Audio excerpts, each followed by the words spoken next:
जय श्री कृष्णा, राधे राधे। भगतजनों, आप सभी को देव उठनी एकादशी की हार्दिक शुभकामनाएं। आज के पावन दिन में आप सबके समक्ष देव उठनी एकादशी की व्रत कथा प्रस्तुत कर रही हूँ। यदि आपको यह व्रत कथा पसंद आए तो इस वीडियो को आप लाइक करें और कमेंट बॉक्स में विष्णु भगवान की जय लिखिएगा। तो आइए अब हम कथा का श्रवण करते हैं। सब बोलिए विष्णु भगवान की जय। ओम नमो भगवते वासुदेवाय। महाराज युधिष्ठिर ने भगवान श्री कृष्ण से पूछा, हे श्री कृष्ण, कार्तिक माह के शुक्ल पक्ष में जो एकादशी होती है, आप उसकी महिमा बताइए। तब भगवान श्री कृष्ण उनसे बोले, हे राजन, कार्तिक के शुक्ल पक्ष में जो एकादशी होती है उसका जैसा वर्णन लोक सृष्टा ब्रह्मा जी ने नारद जी से किया था, वही मैं आपसे बतलाता हूँ।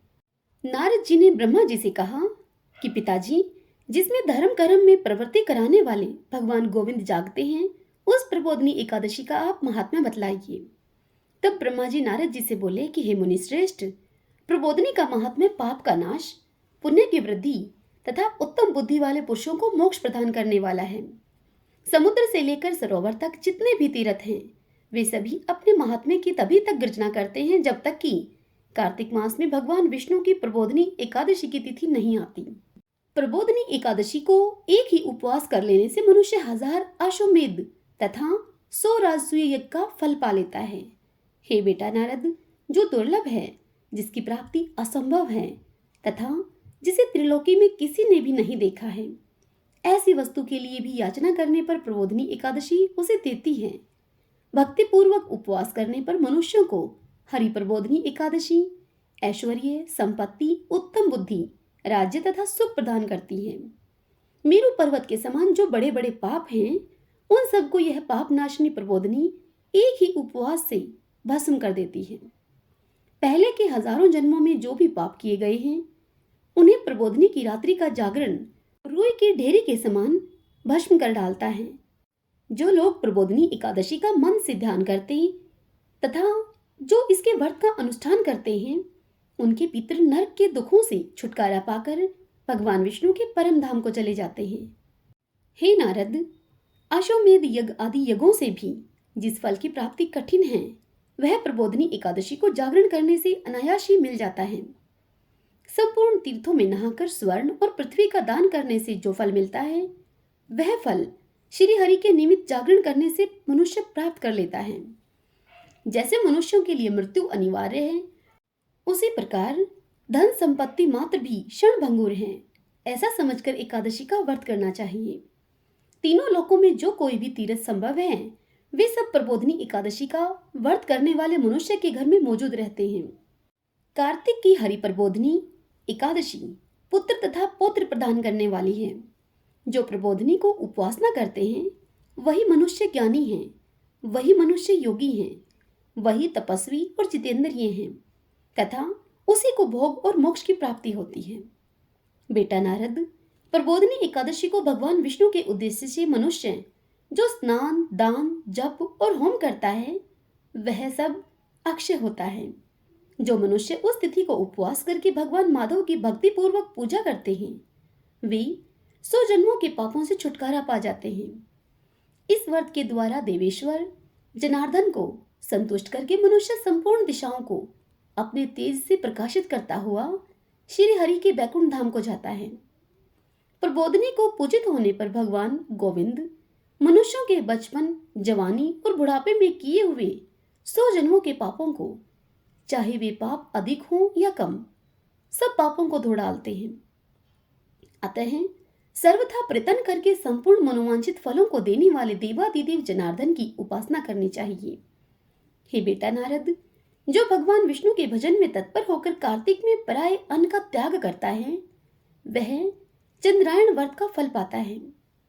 जो प्रतिदिन शास्त्रीय चर्चा से मनोरंजन करते हुए कार्तिक मास को व्यतीत करता है, वह अपने संपूर्ण पापों को जला डालता है और 10,000 यज्ञों का फल प्राप्त करता है।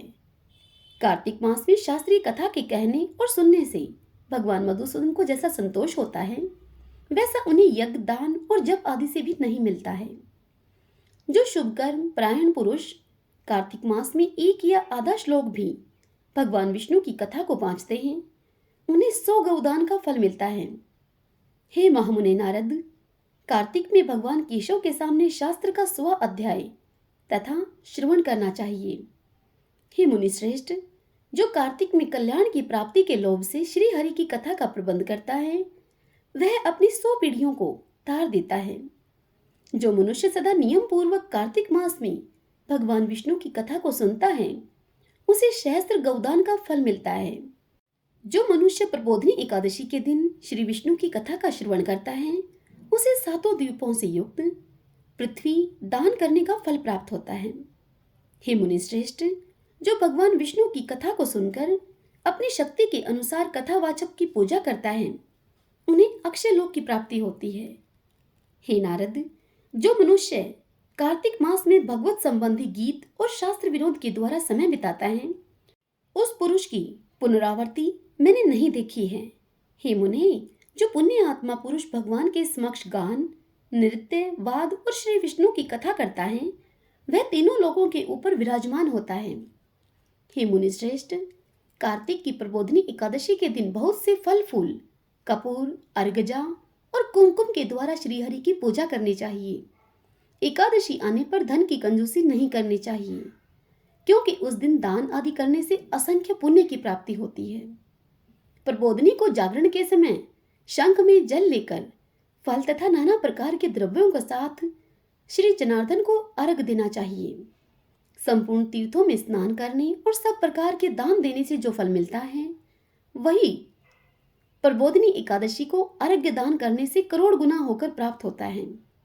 हे देव ऋषि, अर्घ्य के पश्चात भोजन, आच्छादन और दक्षिणा आदि के द्वारा भगवान विष्णु की प्रसन्नता के लिए गुरु की पूजा करनी चाहिए। जो मनुष्य उस दिन श्रीमद् भागवत की कथा को सुनता है अथवा पुराण का पाठ करता है, उस मनुष्य को एक एक अक्षर पर कपिला गौ दान करने का फल मिलता है। हे मुनि श्रेष्ठ, कार्तिक में जो मनुष्य अपनी शक्ति के अनुसार शास्त्रों उक्त रीति से वैष्णव व्रत अर्थात एकादशी का पालन करता है, उसकी मुक्ति अविचल है। केतकी के एक पत्ते से पूजित होने पर भगवान गरुड़ ध्वज 1000 वर्ष तक अत्यंत तृप्त रहते हैं। हे देव ऋषि, जो अगस्त के फूल से भगवान जनार्दन की पूजा को करता है, उसके दर्शन मात्र से नरक की आग बुझ जाती है। हे वत्स, जो कार्तिक में भगवान जनार्दन को तुलसी के पत्र और पुष्प अर्पण करते हैं, उनका जन्म भर का किया हुआ सारा पाप भस्म हो जाता है।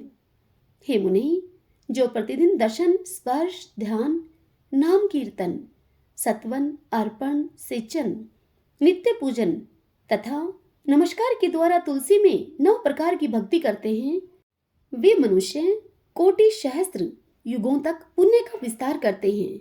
हे नारद, सब प्रकार के फूलों और पत्तों को चढ़ाने से जो फल होता है, वह कार्तिक मास में तुलसी के एक पत्ते से मिल जाता है।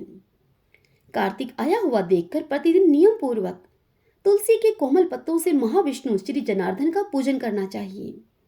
100 यज्ञों वाला देवताओं का यजन करने और अनेक प्रकार के दान देने से जो पुण्य होता है, वह कार्तिक में तुलसी दल मात्र से केशव की पूजा करने पर प्राप्त हो जाता है।